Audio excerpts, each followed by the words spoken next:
Hello, everyone. I don't know how to sing in the beginning sometimes. So I recorded a whole lot. Girl, I was live for like 2 hours yesterday. 2 whole hours. Don't mind the mess in the back. Also, the lighting is interesting because I got this big old window back here and then this little ring light in front of me to try to not make me completely backlit. And I guess I could turn this up. But, also, I'd like to be able to. Oh, that's not too bad. That ain't too bad. I'm doing a little bit of laundry right now. And after that, I'm going to get my day started. I'm starting my day a little late today, so I don't know if I'll start being full productive at noon. Yesterday was a lot of like cleaning and emails and stuff that some stuff I've been wanting to do for a minute. And then I've been tired for like yesterday and today, especially. Where's my phone? What's happening in the sky? What's up with these transits? I know Mars is squaring Venus. That's all I know. I've just been tired. Ain't necessarily got to be transits. I don't think I really had a dream that was too wild last night. Yeah, I talked about my dream, everything. And then, like an hour in, I wanted to leave a timestamp. And so I went in on the app to edit the video. And then I noticed it was private. I'm like, what? I was like, how did this get private? But since I used OBS, I've discovered that if you start streaming with settings you've already used, you don't have to input a new stream key. And so that's what I've been doing. But the stream that I used is one that was privated after. So that's why it defaulted to private. And it was a lot that I guess wasn't meant to be shared. So then that's when I just so in the live, I actually set up for the video I uploaded, but then my mom went live. So I was like, I'll just record it and then upload. So that's what I ended up doing. And it was really interesting. 1 second. I should have gotten this before.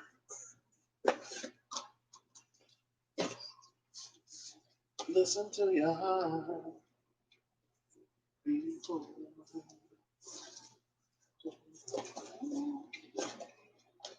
Where is this at?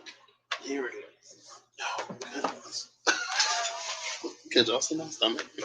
I'm using the Spencer's Tarot cards. I do want to put on some peaceful meditations. This is going to be the weekly release. I think last week I did it on Sunday. And then like Monday or Tuesday, I wanted to do it again. I'm like, I just did it and it's too early in the week. So I decided to do it today because I was feeling it today. I don't think I'm going to lock it down to a specific day because I don't really need to. Whenever it feels like, and and I don't always have to record it either. Like do this, I could just soak my feet, but I'm getting in touch and in tune with the self. So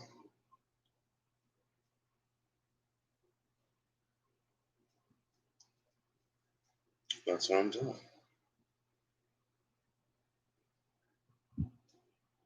We're starting with underwater. I don't want to start halfway through. Sunset Drifter. Perfect.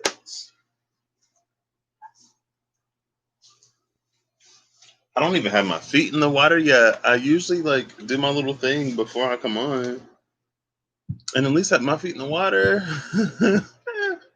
Check in with myself. But today I meant to just set it up to see if I needed to adjust this ring light. But let's see, let's do one of them. Let's do one of these. Let's make it a little warmer today. Why not? Let's see. Oof, it's too red. Red. Cool. How are y'all doing today? Let's if I can get my feet in here. Oh, let's go. Okay. Feels good though. This is weird. I wish I had OBS because then I would just black my screen for a second and mute it and do my thing, but it's fine.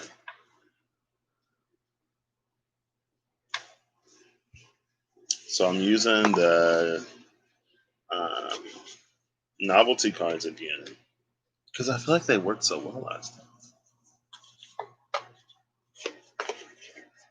And again, don't mind this thing.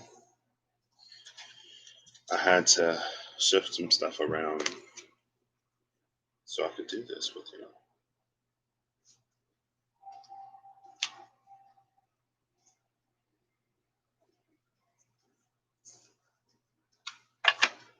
I hope I'll be able to see these.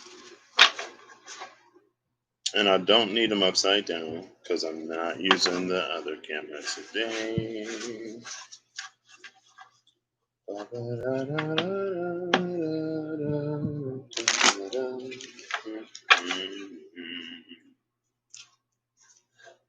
Please, thank you. Feeling very, ooh, the sun.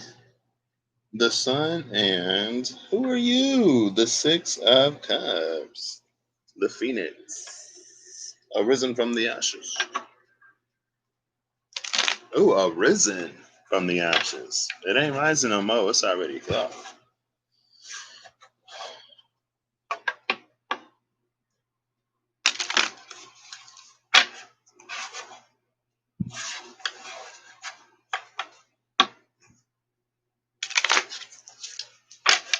Am I timestamping this?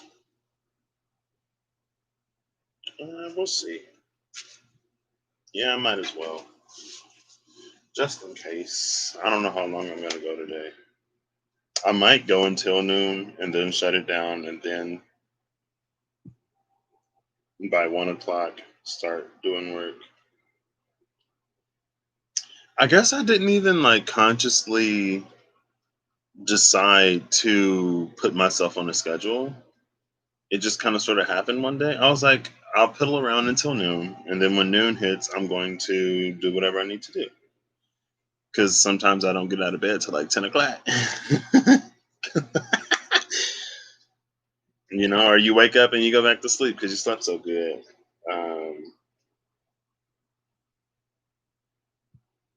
But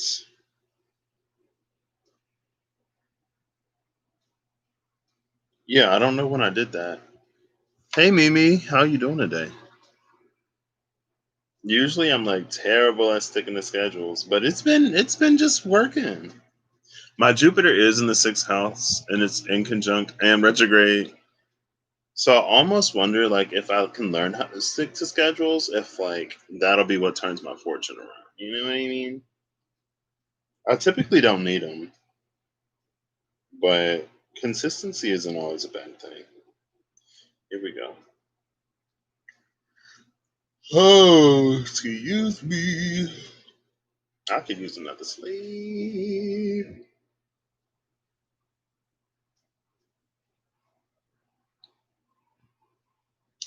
No, don't paste. Don't paste.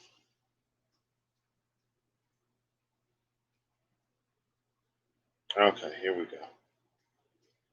I got my timestamps ready. Good. I'm glad to hear it. I'm good today. I'm a little tired, but besides that, I have no real complaints. This morning, I feel like I had a moment. Um,